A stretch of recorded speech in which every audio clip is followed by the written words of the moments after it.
Tá certo. Levítico 11, versículo 44, parte A.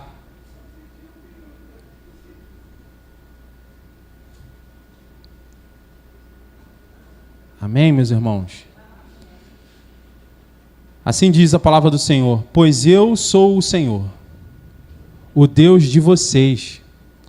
Consagrem-se e sejam santos, porque eu sou santo. Eu queria que vocês lessem comigo. Diz assim: pois eu sou o Senhor, o Deus de vocês. Consagrem-se e sejam santos, porque eu sou santo. Amém, meus irmãos? Essa é a palavra do Senhor, né? Eu só estou aqui transmitindo. Nós acabamos de ler uma ordem do Senhor, nosso Deus, né? Porque se o Senhor é nosso Senhor, né?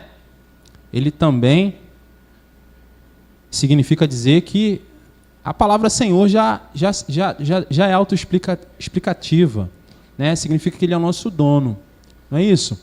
Então Ele nos deu uma ordem aqui.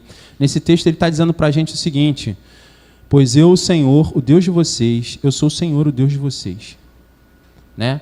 Aquele que vocês chamam de Senhor, e eu estou dizendo para vocês o seguinte: consagrem-se. O Senhor nos ordena que nós devemos nos consagrar. E Ele está dizendo: sejam santos também. E por quê? Porque eu sou santo. Meus irmãos, esse é o último capítulo da série Atributos Comunicáveis de Deus, né, que a gente tem acompanhado.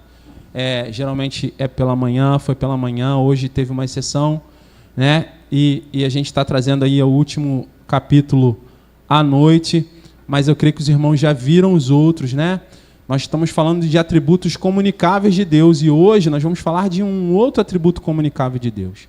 Nós vamos falar da santidade, né?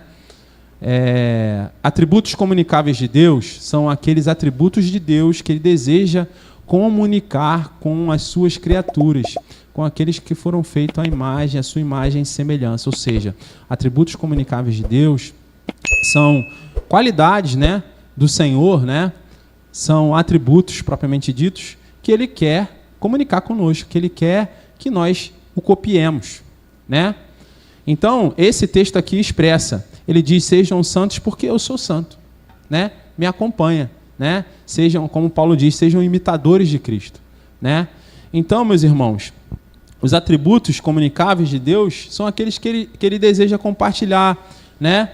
E pelo meio das quais Deus deseja reproduzir no meio de nós, né? E hoje nós vamos ver a palavra santidade nesse último capítulo. Nós falamos sobre a justiça de Deus e nós vimos, né, há 2 semanas atrás, que Deus é justo, né? E Ele quer que nós também sejamos justos, né? E semana passada nós vimos que Deus é um Deus perdoador, Ele é um Deus de perdão. E Ele quer que nós sejamos perdoadores também, sob pena de isso, se não formos perdoadores, isso impedir, inclusive, as nossas orações, o nosso relacionamento com Ele. E nós precisamos ser perdoadores. E hoje nós vamos falar da santidade. Então, meus irmãos, nós cantamos aqui, né? Teu nome é santo, né? Nós falamos da santidade do Senhor. Mas muitas vezes, como foi falado hoje de manhã, eu creio que hoje de manhã a gente teve uma palavra muito elucidativa sobre sono, sobre realidade, né? Porque a impressão que nós temos é que nós estamos vivendo numa época que a maioria de nós tem dormido. Por quê? A gente às vezes fala para as pessoas de coisas gravíssimas e as pessoas entendem como coisas triviais, né? A gente fala sobre a guerra, a gente fala sobre evidências da volta de Jesus, a gente fala sobre a necessidade de nos consagrar. E como é que essa mensagem chega para o outro? É mais uma tentativa de me levar para a igreja. Mas não é isso que a gente está dizendo. Eu creio que essa palavra, essas palavras, essas advertências, elas vêm do Senhor. Eu creio que o Senhor tem nos incomodado. Mas eu creio que assim como aqueles que viveram na época de Noé riam dele quando ele dizia que ia vir uma chuva que ia devastar a terra, as pessoas se comportam dessa maneira hoje, né? E eu não estou dizendo isso para alguém, eu estou dizendo para mim. Eu acho que essa palavra é para você. Nós devemos ter cuidado para que nós não nos encaixemos nesse sono espiritual que o mundo anda vivendo por aí, né? De passar por cima das realidades, de entorpecer a nossa mente, como foi falado hoje de manhã, né? Da gente viver fora de uma realidade. A palavra de Deus está aí, e ela está batendo a porta. O Senhor está se revelando. E eu creio que agora, antigamente, pessoal, a gente ainda tinha muito engano em volta das coisas. Nós tínhamos muito engano em volta. As coisas se apresentavam a nós de forma enganosa. Mas eu creio que isso está mudando. Porque hoje em dia não existe mais engano, as coisas se revelam. Os lados ficam claros. Nós tomamos decisões de forma clara, porque eu vou dar um exemplo para os irmãos entenderem. Antigamente, as pessoas, né, elas disfarçavam o desinteresse delas em Deus. Elas disfarçavam, elas diziam que não tinham tempo, elas diziam que inventavam mil desculpas. Hoje em dia, as pessoas dizem claramente que não se interessam pela palavra de Deus, não se interessam pelo Senhor e não se interessam pela salvação. Antigamente nós víamos filmes que tinham ideias demoníacas inseridas no enredo do filme. Hoje em dia é claro, só não vê quem não quer. Hoje em dia as pessoas já mostram de que lado elas estão. Só não vê quem não quer ou quem está dormindo. Amém, meus irmãos? Então, eu creio que está chegando um tempo onde as coisas vão ficar muito claras. Ontem, eu e minha esposa saímos, fomos dar um passeio e fomos à praia. E nós vimos pessoas que têm crenças diferentes de nós, né, fazendo os rituais da religião delas. E aí a gente pensou, antigamente as pessoas não faziam isso num horário, né? Porque a gente estava na praia meio-dia. Então, antigamente as pessoas não faziam isso nesse horário, elas procuravam um horário mais reservado, né? E nada contra a crença religiosa de ninguém, eu não estou aqui para criticar a religião de ninguém. Mas nós vimos as pessoas expressando a sua fé de forma clara, né? No horário onde a praia estava cheia, não se incomodando com a opinião de ninguém. Até aí tudo bem, nós estamos vivendo um tempo de liberdade religiosa, amém? Mas experimenta falar de Jesus na praia cheia. Experimenta falar de Jesus no trem cheio, no ônibus cheio, para você ver o que vai acontecer. Aí, todo o entendimento de liberdade religiosa vai pelo ralo. As pessoas te põem para fora do trem, se você fizer isso, te põem para fora do transporte público. E por que isso acontece, pessoal? Isso acontece para que a palavra de Deus se cumpra. Então, pessoal,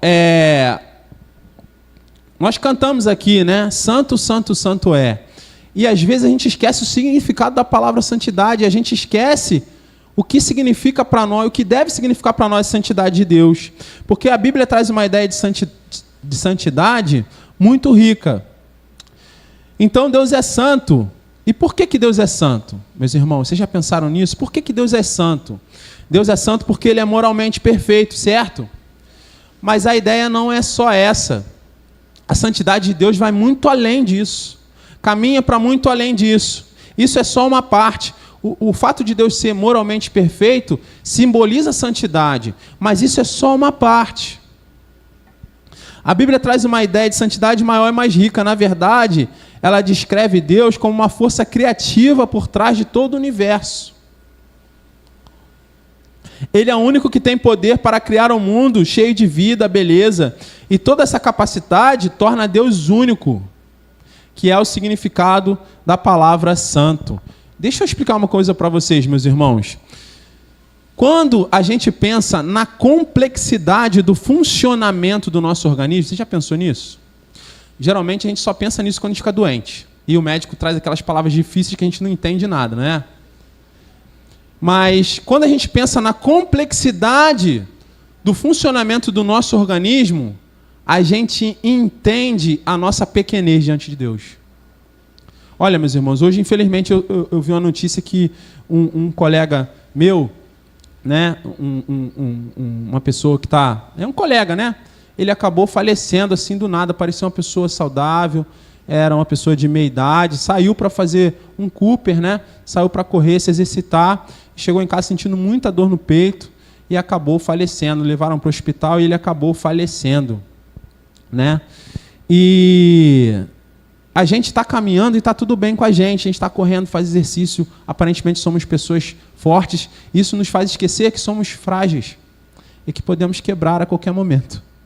E isso também nos faz pensar na grandeza de um Deus poderoso para manter toda essa complexidade do nosso organismo funcional, funcionando em consonância.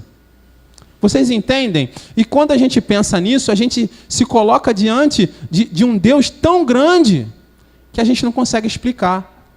Então, meus irmãos, a Bíblia traz essa ideia, né, de um Deus único, que é um único ser com poder para criar toda essa complexidade. Eu dei o exemplo do nosso organismo, mas a gente podia dar outros exemplos de tudo que a gente vê aí fora, que tem muita coisa acontecendo que a gente está vendo, e é de fácil percepção. E mesmo assim, sendo de fácil percepção, às vezes a gente não percebe.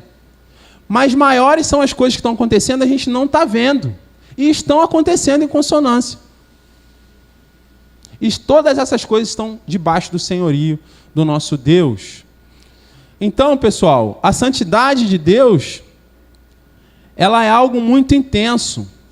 Tão intenso que quanto mais a gente chega perto, mais intenso fica. Né?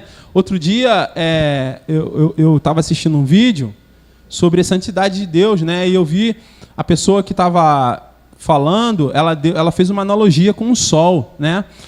O sol é tão intenso que quanto mais a gente chega perto do sol, mais intenso ele fica. E a intensidade do sol pode nos destruir. Né? Você já tentou olhar para o sol quando está aquele dia quente? O que acontece? A gente não consegue olhar para o sol.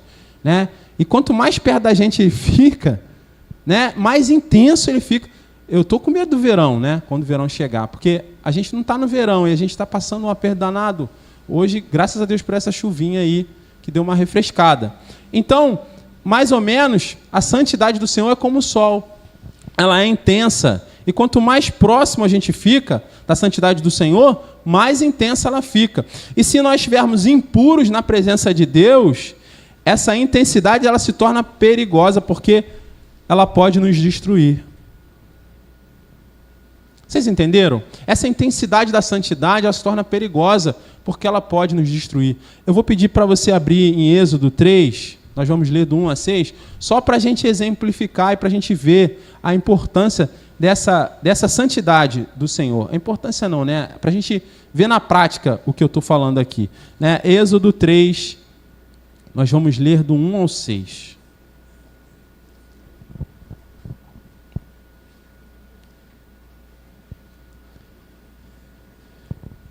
Êxodo 3, nós vamos ler do 1 ao 6. Amém? Olha só. Moisés pastoreava o rebanho de seu sogro Jetro, que era sacerdote de Midian. Um dia levou o rebanho para outro lado do deserto e chegou a Horebe, o monte de Deus. Ali, o anjo do Senhor lhe apareceu numa chama de fogo que saía do meio de uma sarça. Moisés viu que, embora a sarça estivesse em chamas, não era consumida pelo fogo. Que impressionante, pensou. Por que a sarça não queima? Vou ver isso de perto. O Senhor viu que ele se aproximava para observar. Então, do meio da sarça, Deus o chamou. Moisés, Moisés. Eis-me aqui, respondeu ele. Então disse Deus, não se aproxime. Tire as sandálias dos pés, pois o lugar que você está é terra santa. Meus irmãos, olha a intensidade da qual eu falei. No versículo 5, né, o Senhor adverte a Moisés, não se aproxime. Não se aproxime. Você está em terra santa. E isso é como se Deus estivesse dizendo o seguinte, ó, não se aproxima.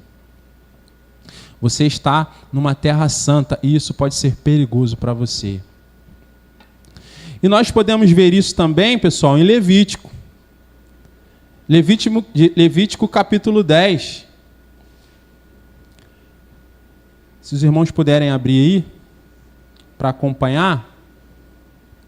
Levítico 10.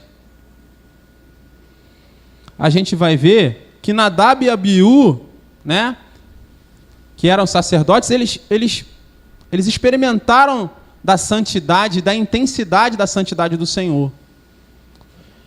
E a gente pode ver aqui, né, no versículo 1, Levítico 10, diz assim: Nadab e Abiú, filhos de Arão, pegaram cada um o seu incensário, nos quais acenderam fogo, acrescentaram incenso e trouxeram fogo profano perante o Senhor, sem que tivessem sido autorizados.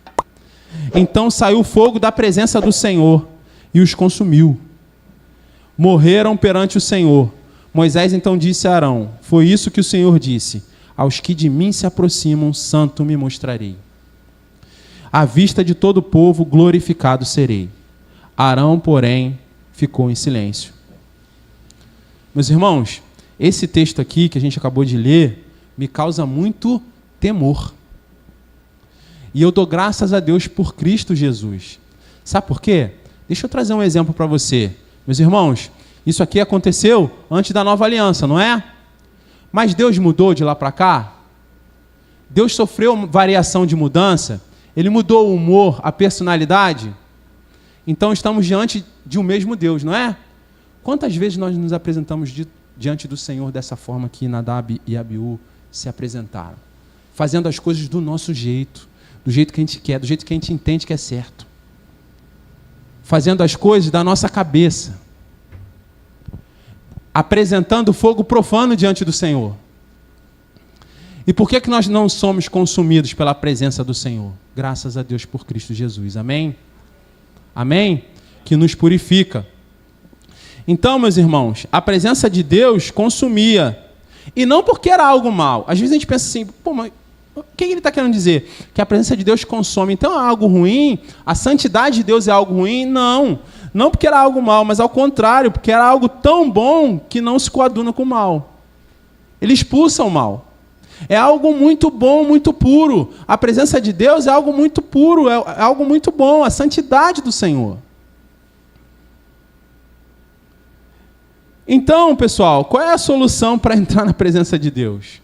Porque eu creio que, igual os sacerdotes que entravam, né, no Santo dos Santos, né, eles amarravam uma corda na cintura dos sacerdotes, porque o cara podia entrar lá e morrer. E quem não tivesse puro, se entrasse para buscar o corpo, morria também. Então o que ele fazia? Não, o sacerdote vai entrar e a gente vai puxar, se for o caso, a gente puxa pela corda, né, o corpo dele. Né? Era necessário. Então, qual era a solução para a gente entrar na presença do Senhor, pessoal? Era necessário, para entrar na presença de Deus, nos tornar puros. Mas de que pureza a gente está falando? Né? De que pureza? Como é que eu vou me purificar? De que pureza nós estamos falando? De uma pureza moral? Será que é de uma pureza moral? Sim. Mas não é só uma pureza moral. É também uma pureza cerimonial, que é um estado em que os sacerdotes deviam se afastar de tudo aquilo que era relacionado à morte, como tocar em doentes, né? Ou em alguém morto, ou em alguns fluidos corporais. Eles não podiam tocar em nada disso, nada que ligasse à morte, porque senão eles se tornavam cerimonialmente impuros e não podiam entrar na presença do Senhor, senão fatalmente seriam consumidos aqui, como a gente viu em Nadab, no caso de Nadab e Abiú, né? Tocar nessas coisas deixava o sacerdote impuro. Mas estar impuro cerimonialmente é pecado, pessoal? Não. Não. Estar impuro cerimonialmente não necessariamente é um pecado. Mas estar impuro cerimonialmente era perigoso e errado, e impedia, a não ser que você quisesse morrer, impedia o sacerdote de entrar na presença de Deus dessa forma, de forma impura. E por essa razão, se nós formos ler o livro de Levítico, ele vai nos dar, né, instruções específicas para que os sacerdotes soubessem quando estavam impuros e o que fazer para se purificar, né? Era Deus explicando, ó, cara, se autoanalisa aqui, vê se você está apto, vê se você está impuro. Se você não tiver, faz isso aqui para se purificar, né? Era como se o Senhor estivesse dando um manual de instrução, né? Mas aí eu gostaria de trazer uma experiência interessante para os irmãos. E a gente vai ler muito a palavra, então eu peço para você deixar a sua Bíblia aberta. Porque eu queria que vocês acompanhassem comigo, para que o texto ficasse vivo no coração de vocês. Amém? Para que a gente pudesse guardar essa palavra no nosso coração, palavra de santidade. Porque, como eu falei no início, pessoal, o Senhor quer que nós sejamos santos. E isso é de extrema relevância para nós. Nós podemos sair daqui essa noite da mesma forma que entramos. Podemos. Mas se quisermos crescer espiritualmente, nós devemos guardar a palavra do Senhor no nosso coração. E nós devemos permitir que ela produza os efeitos espirituais que elas querem produzir. A mudança, o crescimento, a maturidade espiritual. Porque eu creio que o Senhor, Ele tem grandes planos para nós. Eu digo para vocês, meus irmãos, que não há aposentadoria na obra do Senhor. Ninguém é velho demais para se relacionar com o Senhor, como também ninguém é novo demais para se relacionar com o Senhor. Amém? Então nós vamos ler aqui a palavra para que a palavra de Deus ache lugar em nossos corações. Amém? Não quero que os irmãos fiquem enfadados. Amém? Isaías 6, livro do profeta Isaías, capítulo 6. E aí eu quero mostrar aos irmãos uma experiência interessante.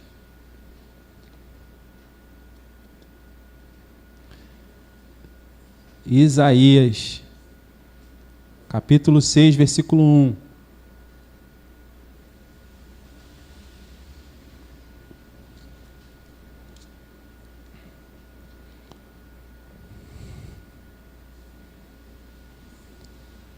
Amém? Olha só o que diz.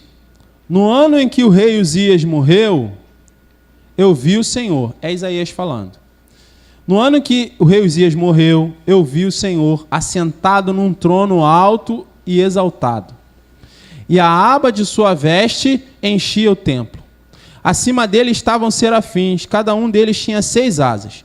Com 2 cobriam o rosto, com 2 cobriam os pés, e com 2 voavam e proclamavam uns aos outros: Santo, Santo, Santo é o Senhor dos exércitos. A terra inteira está cheia da sua glória. Aleluia. Ao som das suas vozes, os batentes das portas tremeram e o templo ficou cheio de fumaça. Então gritei: ai de mim, estou perdido, pois sou um homem de lábios impuros e vivo no meio de um povo de lábios impuros. Os meus olhos viram o Rei, o Senhor dos exércitos. Logo um dos serafins voou até a mim, trazendo uma brasa viva que havia tirado do altar com uma tenaz. Com ela tocou a minha boca e disse: veja, isto tocou seus lábios. Por isso a sua culpa será removida e o seu pecado será perdoado. Amém, meus irmãos? A ideia desse texto aqui parece uma ideia antagônica àquilo que eu estou falando. E eu digo para os irmãos o seguinte: parece contraditório, confuso, né? Porque eu estou dizendo lá no início que se nós estivermos impuros, né, a santidade do Senhor se torna algo perigoso para nós, porque é algo tão bom que expulsa tudo aquilo que é mal. Aqui o profeta se coloca diante do Senhor, ele viu o Senhor, e ele sabia das questões cerimoniais, ele sabia que ele precisava estar puro cerimonialmente, e por isso que ele diz assim, ó: então gritei, ai de mim, porque ele sabia, ele falava assim: eu vou morrer, porque eu não estou impuro, eu estou vendo o Senhor, né? E assim, meus irmãos, ele estava diante de um serafim. E vocês já perceberam como é a ideia de um serafim? A Bíblia está dizendo aqui que cada um deles tinha 6 asas, com 2 cobriam o rosto, com 2 cobriam os pés e com 2 voavam. Se eu vejo uma criatura dessa, meu irmão, eu já ia morrer. Se a gente dá de cara com uma criatura dessa, eu já ia morrer.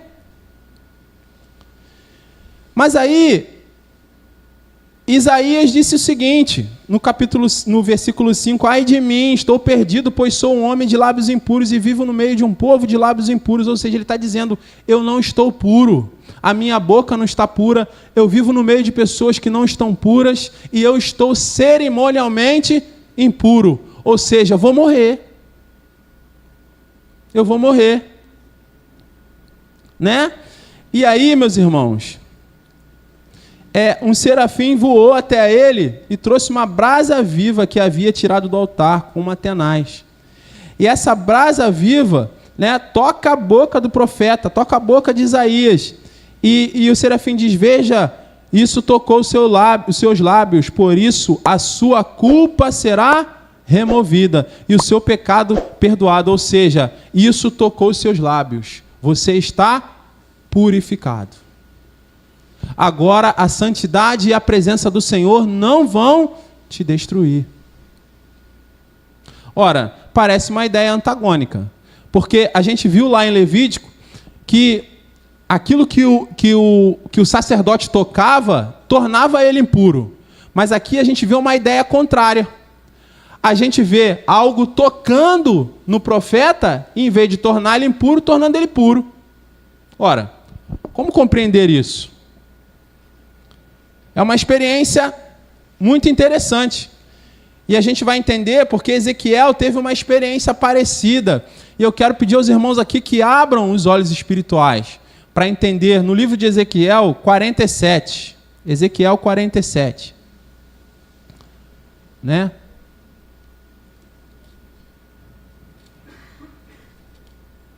Ezequiel 47, a gente vai ler do 1 ao 12. E olha que experiência bacana, pessoal. Olha que experiência. Isso me faz, enquanto os irmãos procuram, Ezequiel 47, 1, 12, eu vou falando aqui. Olha que experiência legal, porque a gente, vendo a experiência desse homem, a gente vê que, às vezes, a gente se contenta com tão poucas experiências com o Senhor, né? A gente se contenta com tão pouquinho, né? A gente tem experiências que são pequenas, não estou dizendo que não são boas, porque Deus, ele é o Deus da simplicidade. Deus se revela tanto nas coisas pequenas quanto nas coisas grandes. Deus é o Deus dos montes, mas também é o Deus dos vales. Mas o que eu estou querendo dizer a você é o seguinte, às vezes como a gente se contenta com coisa pequena, às vezes a gente se contenta com uma chuvinha dessa aí que está caindo, né? uma garoa, mas às vezes Deus quer derramar sobre nós uma tempestade de bênção. Então, Ezequiel 47, do versículo 1 a 12, nós vamos ler, e diz assim, olha que experiência que esse homem teve. O homem levou-me de volta à entrada do templo, e vi água saindo debaixo da soleira do templo, e indo para o leste, pois o templo estava voltando para o oriente.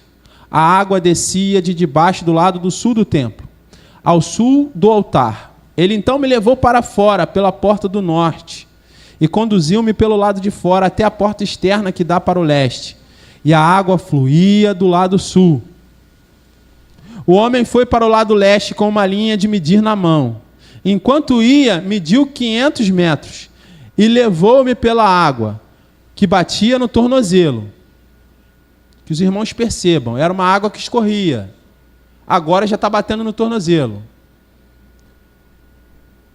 E batia no tornozelo. Ele mediu mais 500 metros e levou-me pela água que chegava ao joelho. Olha, meus irmãos. Mediu mais 500 e me levou pela água que batia na cintura. Mediu mais 500, mas agora era um rio, que eu não conseguia atravessar, porque a água havia aumentado e era tão profunda que só podia atravessar a nado. Era um rio que não se podia atravessar andando. Ele perguntou, filho do homem, você vê isto? Levou-me então de volta à margem do rio. Quando ali cheguei, vi muitas árvores em cada lado do rio. Ele me disse, esta água flui na direção da região situada a leste, que desce até Arabá, onde entra no mar. Quando deságua no mar, a água ali é saneada. por onde passar o rio, haverá todo tipo de animais e de peixes, porque essa água flui para lá e saneia a água salgada, de modo que onde o rio fluir, tudo viverá. Pescadores estarão ao longo do litoral, desde En-Gedi até Englaim. Haverá locais próximos para estender as redes. Os peixes serão de muitos tipos, como peixes do mar grande. Mas as chances e os pântanos, os charcos e os pântanos, não ficarão saneados, pois serão deixados para o sal. Árvores frutíferas de toda espécie crescerão em ambas as margens do rio. Suas folhas não murcharão e seus frutos não cairão. Todo mês produzirão, porque a água vinda do santuário chega a eles. Seus frutos servirão de comida e suas folhas de remédio. Amém, meus irmãos? Para os irmãos que eu creio que uma leitura rápida desse texto suprime de nós muita informação teológica, muito conhecimento sobre aquilo que Deus está fazendo. E eu entendo aqui por revelação do Senhor o seguinte: esse texto nos traz aquela ideia contraditória. Vocês lembram quando eu falei que os sacerdotes, quando tocavam em coisas impuras, eles se tornavam impuros e a presença e a santidade do Senhor era perigosa para eles? Aqui a gente vê uma ideia totalmente contraditória, porque aqui a gente vê uma água fluindo do trono de Deus, e ela estava escorrendo do trono de Deus, e ela estava crescendo ao ponto de encher, né, até bater nos tornozelos, e até mais 500 metros, bater nos joelhos, e até mais nas cinturas, e até o ponto que ela se torna um rio, meus irmãos, e um rio cheio de vida, cheio de vida. Glórias a Deus, um rio cheio de vida que vai servir para alimentar pessoas, porque vai ser cheio de animais e cheio de peixes. E as folhas das árvores que crescem ao redor se tornarão remédios. Isso dá a ideia de que o que sai do trono do Senhor é tão puro que nos alimenta, que nos sustenta. Então, meus irmãos, aquela ideia da impureza, né, mostra que em vez de primeiro se tornar puro para entrar no templo do Senhor, a santidade de Deus, de acordo com esse texto que a gente leu, ela sai do templo do Senhor e torna as coisas vivas, gerando vida. Mas o que isso significa? O que isso significa? Qual o significado prático disso? A gente não sabe. A gente não sabe até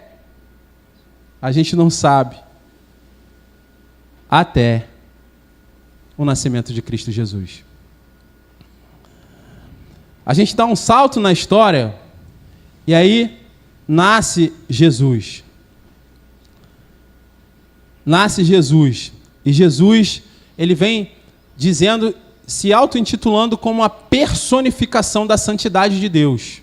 Ora, se a santidade de Deus é algo tão puro que expulsa aquilo que não é puro, o que devia acontecer? Se Jesus é a personificação da santidade de Deus, todo aquele que tocasse em Jesus e estivesse impuro, tinha que acontecer o quê? Morrer. Mas o que acontece na prática? Aqueles que são impuros tocam em Jesus e ficam puros. Ah, meu irmão. Ah, meu irmão. É muito difícil de entender. E é muito difícil de não se emocionar. Porque, olha o que acontece aqui. Existia uma mulher, e para ilustrar o que eu estou falando para os irmãos, quem não assistiu ainda aquela série The Chosen, essa cena na série é muito marcante. É muito marcante.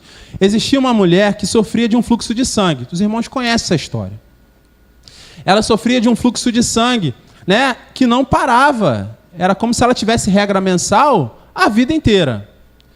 E ela tocava naquilo que era impuro, concordam? Porque ela tocava no sangue. E isso fazia dela alguém... A sociedade expulsava, você está impura. Sai de perto de mim. Imagina o sentimento dessa mulher. Ela era uma mulher rejeitada, ela devia ser cheia de trauma, cheia de complexo. Meu irmão, eu não queria estar na pele dessa mulher. Ela era considerada, devia ser considerada a escória da sociedade. E nesse seriado, essa cena mostra muito. Eles são muito ricos nos detalhes. Eu aconselho todo mundo a assistir essa série aqui, The Chosen. Tem na Netflix a primeira temporada e tem um aplicativo, é de graça. Você não precisa pagar nada. Né?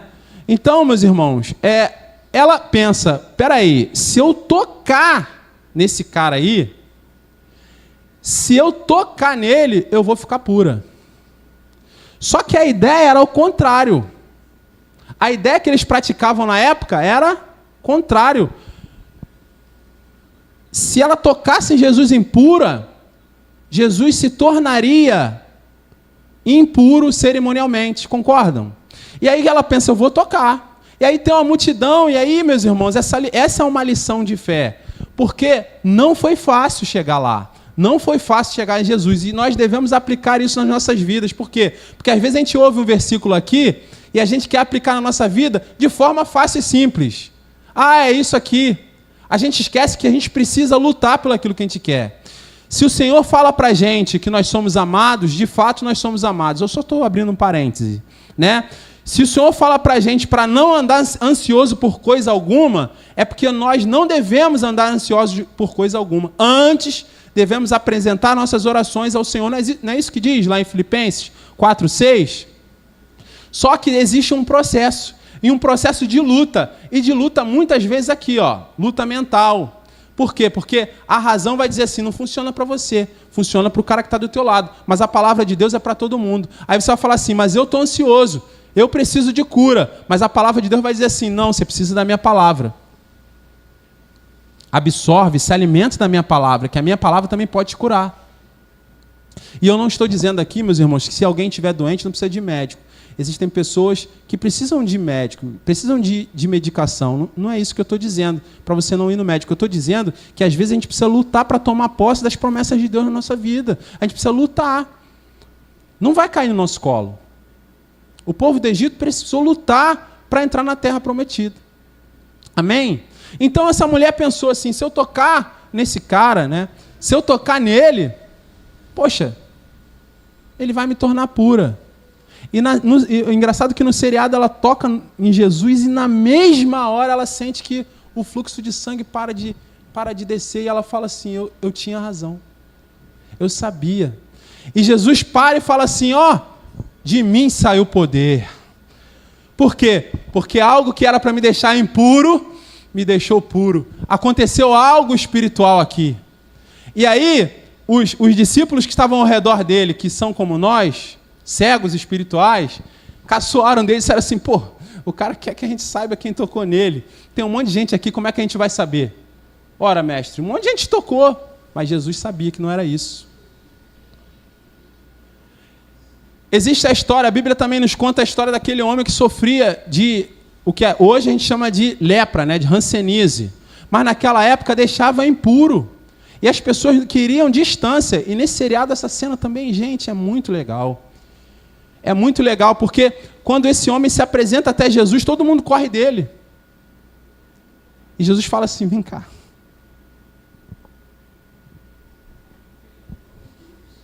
Glória a Deus. E na mesma hora, a pele desse homem, eu fico arrepiado, não dá para os irmãos verem, mas na mesma hora, a doença vai embora. E aquele homem que estava impuro se torna puro. Então, meus irmãos, Jesus é como aquela brasa que toca na boca do profeta. Em vez de tornar ele impuro, quem toca em Jesus fica puro. Puro. Então, em Jesus nós podemos entender. Em Jesus nós podemos entender. Porque Deus comunica a santidade dele com a gente. Lembra que nós estamos falando dos atributos comunicáveis de Deus? E atributos comunicáveis de Deus são aqueles que Deus quer compartilhar conosco, comunicar conosco. Deus comunica a santidade dele conosco através de Jesus. Através de Jesus. Por meio de nós que somos purificados pelo sangue de Jesus, a presença de Deus se espalha pelo mundo, meu irmão. Por isso que a Bíblia vai dizer que as portas do inferno não podem conter a igreja do Senhor.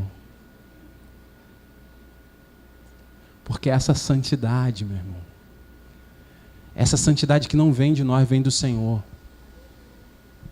O quanto eu pensei, Senhor, o quanto eu sou indigno de estar aqui, falando a Tua palavra. E isso não é falsa modéstia, é verdade, meus irmãos. Eu não me sinto digno de estar aqui, eu não me sinto capaz de estar aqui. Eu creio que, às vezes eu falo, o Senhor chama, tem tantas pessoas eloquentes, mas com mais sabedoria, com mais aplicação, porque eu não sei por quê, mas o poder de Deus me impulsiona a fazer aquilo que Ele me chama a fazer, e eu não sei por quê, eu também não quero mais saber. Então, meus irmãos, por meio de nós somos purificados pelo sangue de Jesus, a presença de Deus, ela se espalha pelo mundo. Então, eu creio que o texto que eu vou dar para os irmãos lerem agora vai ter um outro significado. Eu vou pedir para os irmãos abrirem em João, Evangelho de João, 7. Evangelho de João, capítulo 7. Nós vamos ler do 37 ao 39.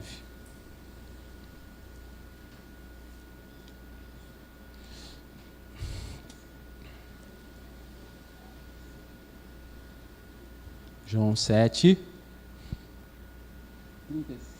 37 ao 39.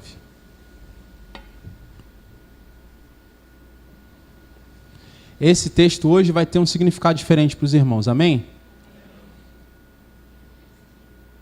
Amém? Todo mundo achou? Assim diz a palavra do Senhor. No último e mais importante dia de festa, Jesus levantou-se e disse em alta voz: se alguém tem sede, venha a mim e beba. Quem crer em mim, como diz a Escritura, do seu interior fluirão rios de água viva. Ele estava se referindo ao Espírito, que mais tarde receberiam os que nele crescem.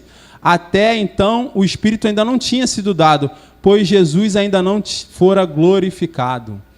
Eu quero repetir o 38, que diz assim: quem crê em mim, como diz a Escritura, do seu interior fluirão rios de água viva. Amém. Glórias a Deus. Louvado seja o nome do Senhor. Amém, meus irmãos? Agora fica muito mais fácil entender esse texto, e eu digo por quê. Vocês lembram da experiência de Ezequiel? Saía do trono do Senhor uma água que escorria. Ela escorria, né? E ela ia crescendo, crescendo e trazendo vida. Ia trazendo vida, ia purificando. Não é isso? Os irmãos acham que tem alguma semelhança com o que Jesus está falando aqui, ou é mera coincidência? Ele está dizendo, pessoal, que aqueles que creem em Jesus, deles sairão esse rio de água viva. Por isso, meus irmãos, a gente não pode anular a palavra de Deus sendo pessoas avarentas. A gente não pode anular a palavra de Deus sendo pessoas que não são agradecidas. Talvez você fale assim, mas eu vou agradecer de quê? Está acontecendo tanta coisa ruim na minha vida. Eu digo para você, meu irmão, quando você diz que está acontecendo muita coisa ruim na sua vida, e às vezes é verdade, você faz o jogo do inimigo. Sabe por quê? Porque quando você diz só está acontecendo coisa ruim na minha vida, o seu cérebro é programado para te mostrar tudo aquilo que é ruim. E você só vê o que é ruim. Mas quando você fala palavras de fé, e a Bíblia vai dizer que o justo viverá pela fé, como nós vimos aqui de manhã hoje. E a Bíblia também vai dizer que nós devemos ser guiados por fé e não pelo aquilo que a gente vê. Quando a gente fala palavras de fé, o que acontece? O nosso cérebro, ele está falando aquilo que não aconteceu, mas ele crê que aconteceu. O que vai acontecer? O efeito é o contrário.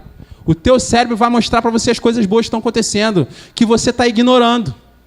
Porque, às vezes, meus irmãos, a oração, existe oração, né, a oração a Deus, mas também existe a oração para o inimigo. E ninguém gosta de ouvir isso. Mas às vezes a gente usa a nossa boca para orar de forma satânica. Quando a gente murmura, quando a gente reclama, você baixa o nível espiritual do ambiente. E não era para ser assim. Vocês viram que aqueles que creem em Jesus, deles sairão rios de água viva. E vocês viram lá que na visão de Ezequiel, esse rio trouxe vida ao lugar. Ele trouxe alimento, ele trouxe até cura, porque as folhas das árvores podiam ser usadas como remédios. Então de você tem que sair, se você crê em Jesus, de você tem que sair esse rio de água viva. De você tem que sair esse rio que alimenta pessoas, que cura, que sara, que refresca, que mata a sede. O mundo tem sede de Jesus, meus irmãos. O mundo tem sede de Jesus, meus irmãos. Eu não sei se vocês percebem, mas a gente está vivendo um tempo onde as pessoas têm tanta sede de Jesus que elas nem disfarçam mais. Elas só não querem admitir que a sede é de Jesus. Porque se elas disserem que a sede é de Jesus, obriga elas a procurarem Jesus, e elas não querem procurar Jesus. Outro dia eu estava vendo um podcast, e a pessoa não é uma pessoa cristã, a pessoa, inclusive, bem ímpia. E aí o que acontece? Ela estava falando, ela estava perguntando pro rapaz, era uma mulher, ela estava perguntando pro rapaz que estava entrevistando ela. O rapaz estava falando assim: pô, eu sou muito pobre, então eu fiz esse podcast aqui e eu enriqueci, graças a Deus. Eu sempre quis ter um celular da moda, eu sempre quis ter um tênis da moda, e poxa, eu estou aproveitando. Ela falou assim: mas por que você quis comprar um tênis da moda? Aí ele falou assim: porque eu quis, eu não podia ter, eu era pobre, agora eu tenho. Aí ela falou assim: agora você tem esse tênis, você se sente completo? Aí ele disse assim: não. E agora, o que você vai fazer com o seu dinheiro? Ele: não sei, vou continuar comprando coisas. E vai continuar comprando coisas. Porque não vai preencher o vazio, meus irmãos. E aí essa pessoa que é ímpia disse assim: olha, a gente só quer ser amado. Olha, meus irmãos, como o mundo jaz no maligno. Essa pessoa disse assim: a gente só quer ser amado. Por isso que a gente compra roupa da moda, a gente compra tênis de moda, a gente compra celular de moda. Por quê? Porque a gente quer que alguém olhe para a gente e nos elogie, e nos exalte. A gente quer ser seguido. A gente quer ter prestígio. Aí deu vontade de dizer para ela assim: Jesus te ama. Você não precisa de nada disso. Guarde seu dinheiro. Guarde seu dinheiro. Mas eu creio que ela nunca iria me ouvir, né? Mas assim, meus irmãos, o que eu trouxe esse exemplo para vocês entenderem o seguinte: o mundo, ele tem sede de Cristo. O mundo tem um vazio dentro dele que nada pode preencher, que é do tamanho de Jesus. Sabe aquele sapato? As mulheres vão me entender melhor. Aquele sapato quando as mulheres calçam assim, dá certinho no pé, que você fala assim: eu tenho que comprar. Esse aqui tem que ser meu. Esse é o tamanho do buraco que a gente tem dentro da gente, que só Jesus pode preencher. Então, meus irmãos, Jesus, por ser a personificação da santidade do Senhor, ele vai tornar puro aquele que está impuro. Então, todas as vezes que nós estivermos nos sentindo impuros e indignos diante do Senhor, você deve lembrar que o Senhor tem um atributo, que é a santidade. E esse atributo ele quer comunicar com você. Ele quer que você seja santo, porque ele é santo. A santidade, a consagração é importante. Nós devemos nos consagrar dia após dia ao Senhor, porque ele é santo. E nós não podemos entrar na presença de Deus de forma impura. Nós devemos tocar em Jesus, para que Jesus nos purifique e nos capacite a entrar na presença do Senhor. E nós possamos experimentar de tudo aquilo que o Senhor tem para nós. Amém, meus irmãos? Esse era o último capítulo, né? O último capítulo da série, né? Eu espero ter abençoado vocês com a palavra de Deus, né? Esse era o objetivo, e que a minha oração é que a palavra do Senhor fique ecoando no seu coração durante toda essa semana, e que você saiba que os atributos comunicáveis do Senhor são aqueles que Ele quer comunicar com você. E o Senhor quer comunicar com você a sua justiça. Aqueles que são servos do Senhor precisam ser justos, porque o Senhor é justo. Aqueles que são servos do Senhor precisam ser perdoadores, porque o Senhor é perdoador. E eu digo para você, meu irmão, se você é uma pessoa que não perdoa, você vai adoecer. Você vai adoecer tanto fisicamente como espiritualmente. Se você é uma pessoa que não tem facilidade para perdoar, eu não estou dizendo que perdoar é fácil, porque para mim não é fácil. Para mim não é fácil perdoar. Mas se você for uma pessoa que não levar isso a sério, isso vai te adoecer. Você vai ficar doente. E se você não se consagrar, se você não se santificar, a santidade do Senhor que Ele quer comunicar com você vai impedir a unção do Senhor que está na sua vida. Se você não se consagrar, meu irmão, você não vai conseguir fazer nada em nome do Senhor. Você não vai conseguir falar em nome do Senhor. Você não vai conseguir agir em nome do Senhor. Você não vai conseguir fazer nada em nome do Senhor. Sejam santos, porque eu sou santo. Assim diz o Senhor para mim e para você essa noite. Amém, meus irmãos? Vou pedir para vocês ficarem de pé, curvar as suas cabeças. Feche os seus olhos. O pessoal do louvor já pode subir.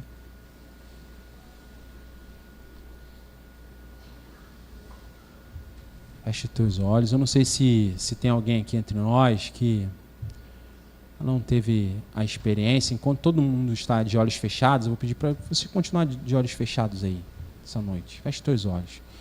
Eu não sei se tem alguém entre nós que não teve a experiência de entregar a vida a Jesus, né? Como a gente viu aqui essa noite, Jesus é aquele que nos purifica de todo o mal.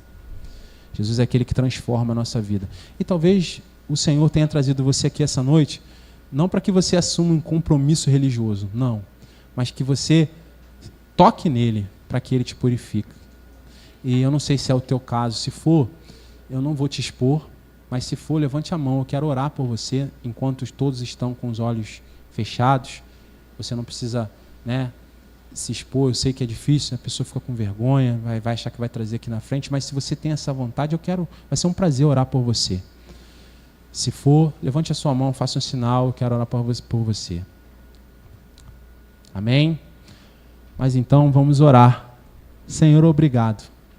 Obrigado pela tua palavra, Senhor. Obrigado por essa palavra que o Senhor nos trouxe nessas 3 semanas. Obrigado por todas as palavras, ó Deus, todas as pessoas que foram usadas aqui. Todas as tuas palavras que foram pregadas em nós. Muito obrigado, Senhor. Obrigado, Pai, por esse tempo. E obrigado, Pai, por teu Filho Jesus.